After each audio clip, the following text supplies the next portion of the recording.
अपने पसंदीदा शो के फुल एपिसोड देखने के लिए अभी डाउनलोड करें दंगल प्ले ऐप। सफल होगी तेरी आराधना।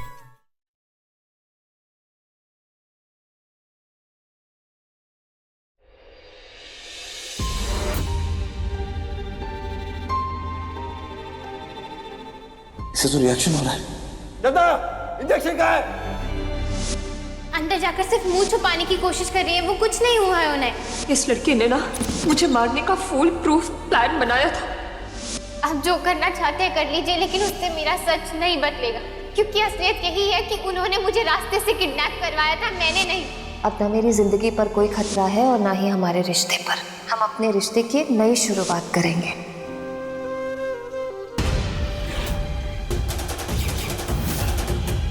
तो गोंद जैसा लग रहा है, लेकिन ये मेरे हाथ पर कैसे आया?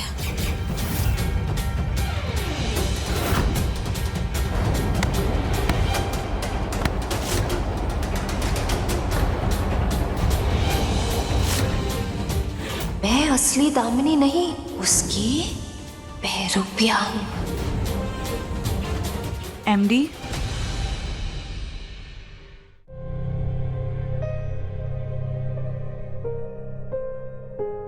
विनायक सो गया। थैंक्स। अगर वो दामिनी जी नहीं थी तो कौन थी? और इस घर की बहू बनकर और साहब जी की पत्नी बनकर क्यों आई थी इस घर में? आज से मेरी जिंदगी की नई शुरुआत होगी, लेकिन तुम्हारी कहानी का होगा दी एंड। मैं कुछ समझ नहीं पा रही हूँ कि वो करना क्या चाहती है। मुझे मारते मारते वो खुद बाहर से कैसे कूद गई? किस खेल की शुरुआत होने की बात कर रही थी वो? लेकिन जो भी हो, मुझे हर हाल में घर वापस जाकर उनके सच का पता लगाना ही होगा।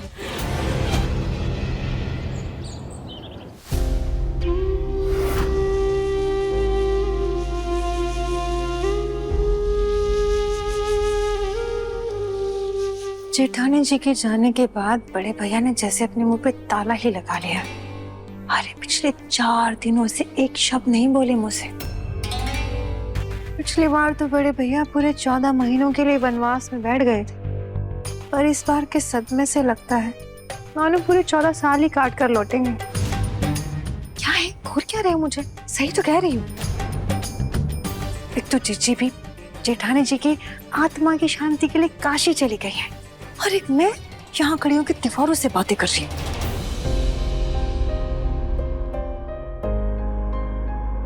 वकील साहब, आज केस की पहली सुनवाई है, हमें माधव जी से बात करनी ही होगी। बड़े भैया अभी बात करने की हालत में नहीं है। आपको जो कहना है मुझसे कहिए। किशन जी, हमारा केस बहुत ही स्ट्रांग है, जीतने के फुल चांसेस हैं। लेकिन मेरा एक सवाल है कि आप सभी लोग ये केस लड़ना चाहेंगे? हाँ बिल्कुल। क्योंकि वो भी इसी घर की बहू है और माधव जी की पत्नी भी। ये केस लड़ने का फैसला बड़े भैया ने खुद किया था, और बड़े भैया कभी अपने फैसलों से पीछे नहीं हटते। वकील साहब, चाहे जो कुछ भी हो, आराधना को इस पाप के लिए हमारे में से कोई भी कभी माफी नहीं देगा।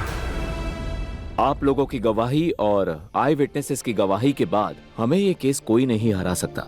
मैं चलता हूँ और आप लोग 4 बजे तक अदालत पहुंचिएगा। देखिए ना, विनायक बहुत रो रहा है। आज सुबह से चुप ही नहीं हो रहा है। ये क्या करें? मुझे दीजिए, मैं ट्राई करती हूँ। तो मुझे लाओ। चुप हो जाओ बेटा, चुप हो जाओ। नहीं,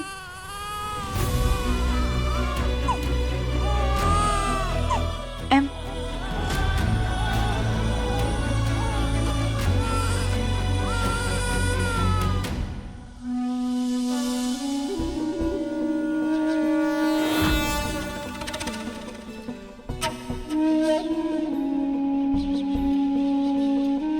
बापा, मैं इस वक्त आपकी पूजा या आरती नहीं कर पा रही, लेकिन मेरी प्रार्थना स्वीकार करिएगा। मेरे विनायक की रक्षा करिए आप। तुझे देख के इतना तो यकीन है तो एक मक्खी नहीं मार सकती, इंसान क्या मारेगी? पर अपनी फूटी किस्मत की वजह से यहाँ पड़ी है और इस हाल में खुद को बचाने की जगह भगवान की पूजा कर रही है, जिसकी वजह से तो यहाँ कैद है। पापा बिना वजह किसी को तकलीफ नहीं देते हैं। उनके हर कदम के पीछे कोई ना कोई मकसद जरूर छुपा होता है। उन्होंने मुझे यहाँ बंद शायद इसीलिए किया है क्योंकि वो मुझे एक रास्ता दिखाना चाहते हैं जो मैं इस वक्त देख नहीं पा रही हूँ। लेकिन मुझे पापा पर पूरा भरोसा है कि वो मेरी मदद जरूर करेंगे। इस चक्रव्यूह में मुझे अकेला नहीं छोड़ेंगे वो, और उस गुनाह की सजा मुझे नहीं देंगे वो जो मैंने किया ही नहीं है। आराधना, तुमसे कोई मिलने आया है।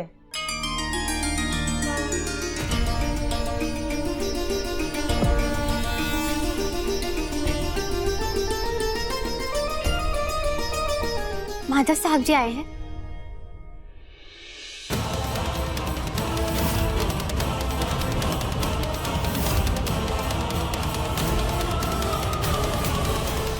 दंगल एक्सप्रेस चैनल को सब्सक्राइब करिए।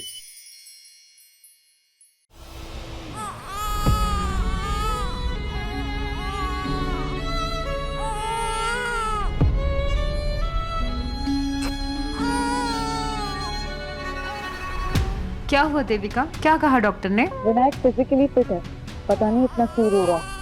इनफैक्ट डॉक्टर भी नहीं समझ पा रहे। इसे चुप कराने की और कुछ खिलाने की कोशिश करिए, क्योंकि अगर ये ऐसे ही बिना खाए पिए रोता रहा तो इसको हॉस्पिटल ले जाना पड़ेगा और ड्रिप लगानी पड़ेगी। आराधना जी के लिए रो रहा है विनायक, उसे जरूरत है उनकी। चुप चंदा, और उस खूनी आराधना का नाम इस घर में कोई नहीं लेगा। आराधना विनायक की माँ नहीं है, समझी तुम? और उसकी माँ दुनिया में नहीं है, उसको याद करके रो रहा है ये। माफ करना छोटी मालकिन, छोटा मुंह बड़ी बात, पर आराधना जी हमेशा विनायक की माँ रहेंगी। उन्होंने उसे जन्म दिया है, अपना दूध पिलाया है, पाला पोसा है, और बड़ी मालकिन से तो उसका कभी रिश्ता ही नहीं बन पाया। आराधना जी कहाँ होंगी, किस दर्द में क्या महसूस कर रही होंगी, अपने विनायक के लिए तड़प रही होगी, इसीलिए विनायक भी वो महसूस करके रो रहा है। चंदा,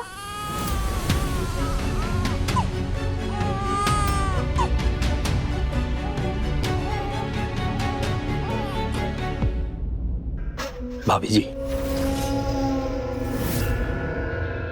आप यहाँ? भाभी जी सच कहूं तो मुझे आपको यहाँ इस हाल में देखकर बहुत बुरा लग रहा है। खैर, मैंने आपसे कहा था ना कि मैं आपका शुभचिंतक हूं, और देखिए ना, अपने साथ शहर के सबसे बड़े वकील साहब को भी लेके आया हूं। ये आपका केस लड़ेंगे। मेरे रहते आपको आंच तक नहीं आएगी।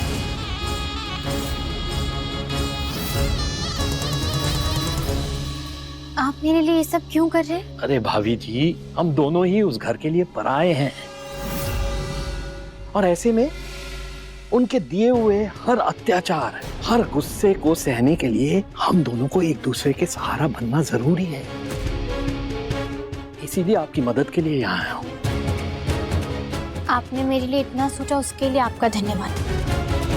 लेकिन अगर मैं आपकी मदद लूंगी तो मेरे पति को अच्छा नहीं लगेगा। भाभी जी, किस पति की बात कर रही हैं आप?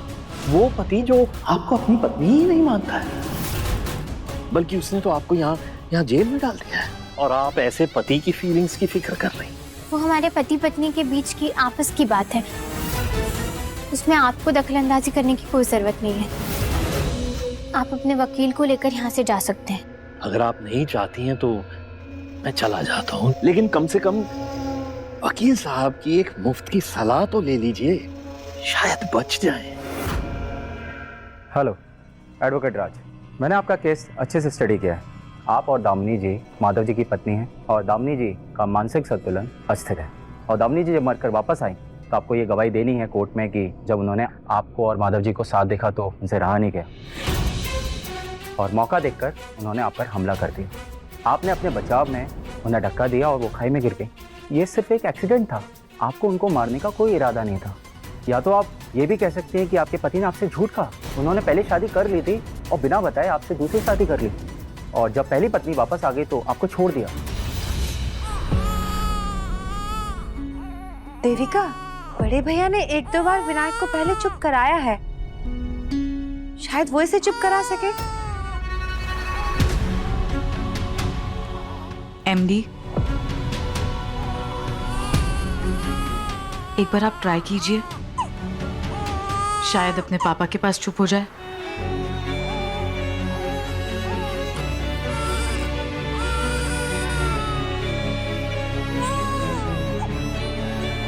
कोई बात नहीं, मैं इसे दवाई देके सुला देती हूँ।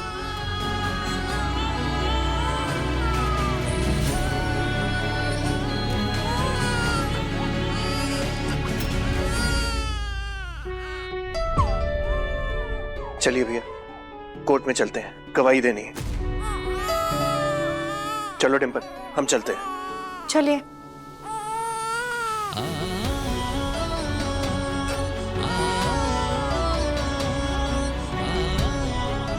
एमडी, आप कोर्ट नहीं जाएंगे?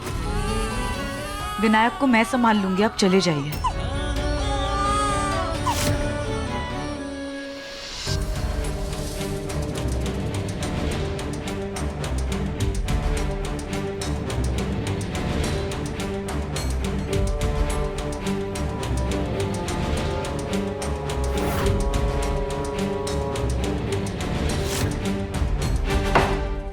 कोर्ट की कार्रवाई शुरू की जाए। Thank you milord. Your honour, आज इस अदालत में जो केस आया है वो निर्दयता, नफरत और जलन का सटीक उदाहरण। योर ऑनर, कहते हैं एक औरत ही औरत की सबसे बड़ी दुश्मन होती है और इस केस ने ये पूरी तरीके से साबित भी कर दिया। मिस आराधना ने अपने पति की पहली पत्नी निर्ममता से हत्या कर दी and it's a cold blooded murder your honour. Your honour, miss Aradhana ने कई बार मिसेस दामिनी भारद्वाज को मारने की कोशिश की थी, पर जब वो नाकामयाब रही तो इन्होंने एक ऐसी साजिश रची जिसमें एक ही बार में जिंदगी से वो कांटा निकालकर फेंक दिया और किसी को भनक तक नहीं लगी। मैं बताता हूँ आपको, बहुत गरीबी में पली बड़ी है मिस आराधना और बचपन से ही ख्वाब थी अमीरी की, ऐशो आराम, पैसे, बड़ी हवेली में रहना, बड़ी गाड़ी में घूमना, ये सब की तमन्ना थी। अर्धना की मैं बताता हूँ आपको, मिस आराधना माधव जी की पत्नी से मिली, मिसेस दामिनी भारद्वाज मिलॉर्ड। उनके बच्चे की सरोगेट मदर बनने का वादा किया और फिर के बच्चे का नाम का फायदा उठाकर उन्हें ब्लैकमेल किया मिलॉर्ड, समाज में उनका नाम खराब किया।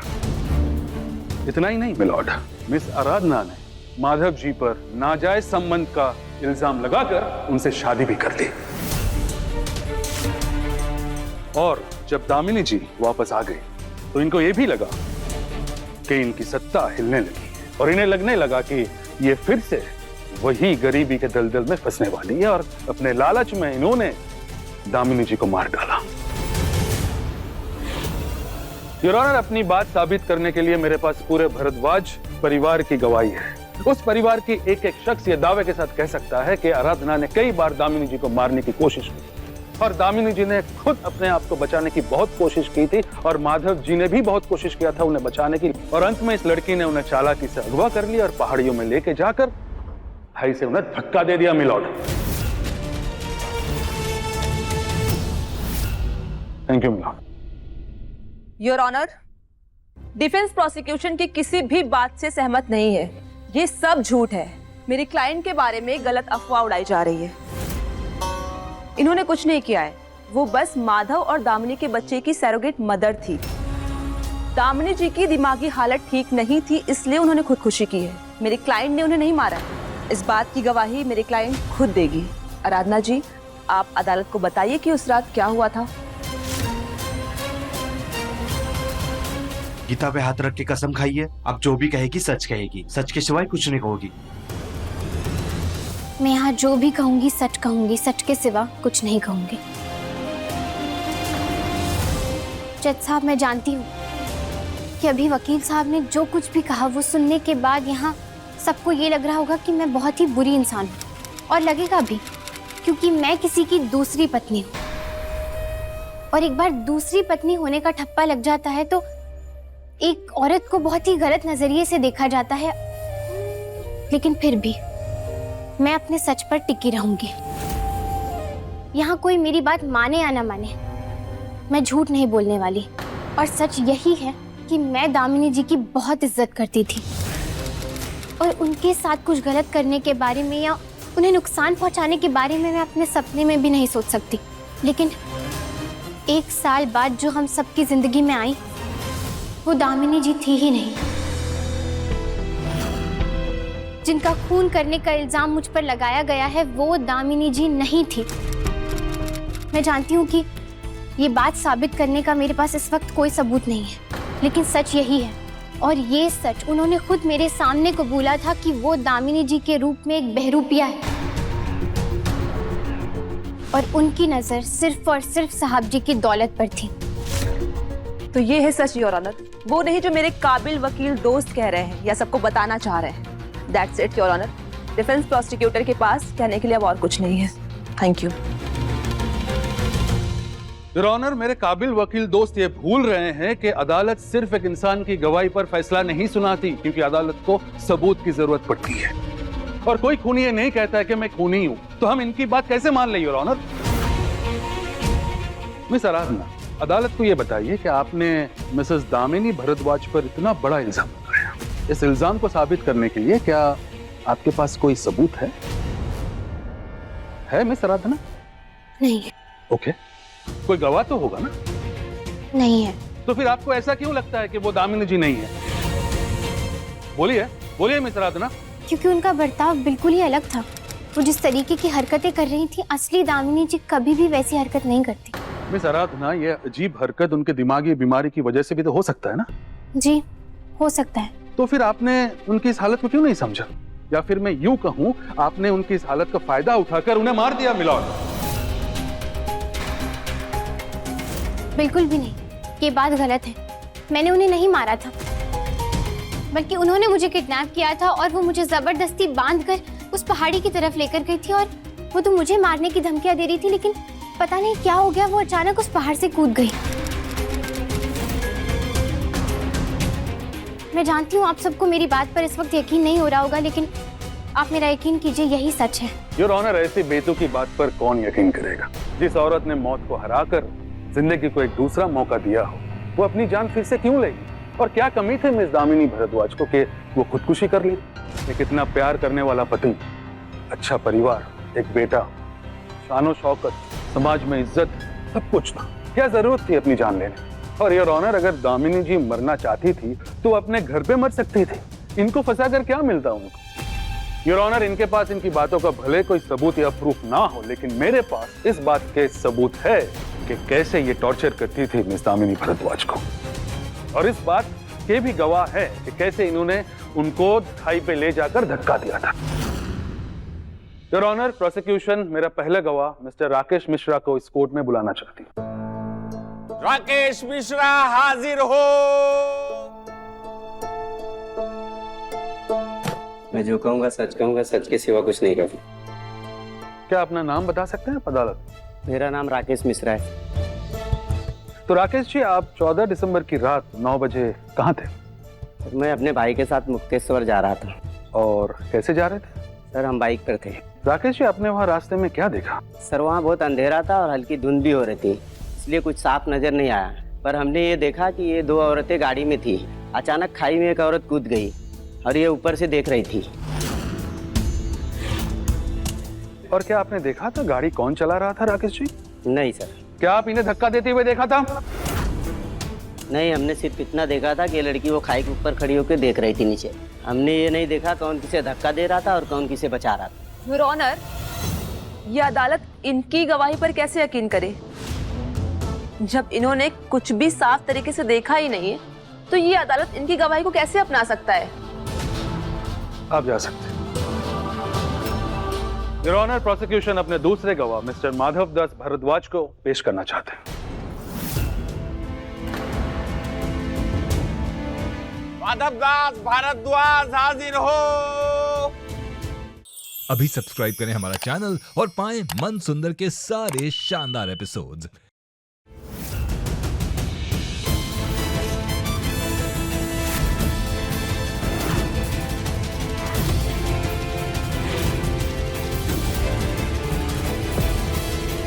इसे जीने का कोई हक नहीं है इसमें।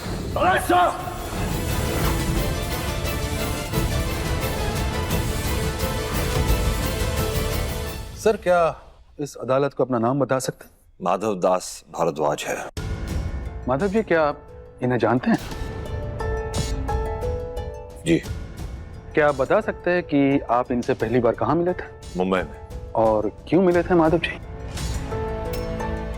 इत्तेफाकन मुलाकात हुई। और माधव जी, इनसे आपका रिश्ता क्या है?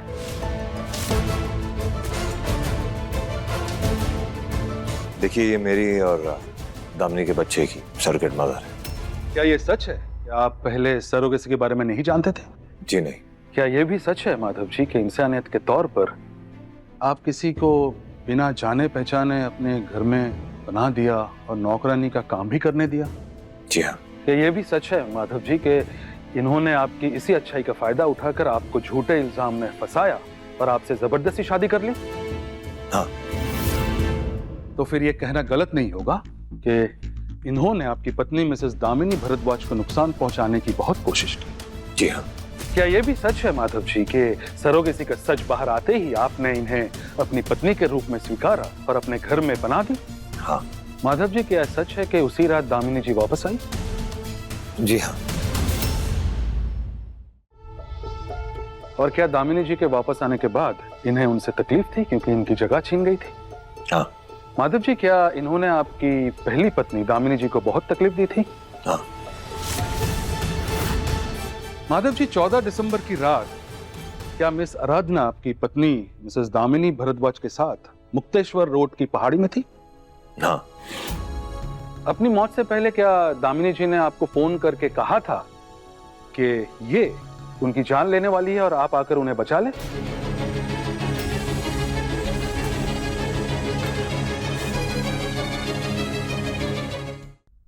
नहीं।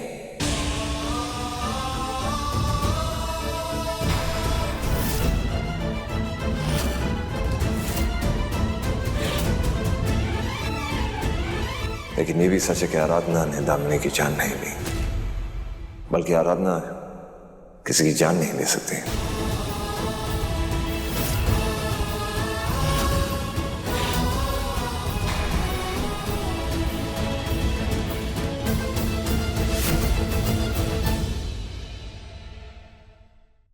मैंने कोर्ट में तो कुछ नहीं कहा, लेकिन आपने इसे झूठ बोलकर क्यों बचाया? क्यों इसे यहाँ लेकर आया? कल जब मेनका दीदी काशी से वापस आएंगी तो क्या जवाब देंगे? तुम्हारे जवाब का मैं हकदार नहीं हूँ। तुम्हारे लिए साड़ी लेकर आया हूँ, ये ज्वेलरी भी। तुम्हारे लिए मैंने एक पार्टी रखी है आज।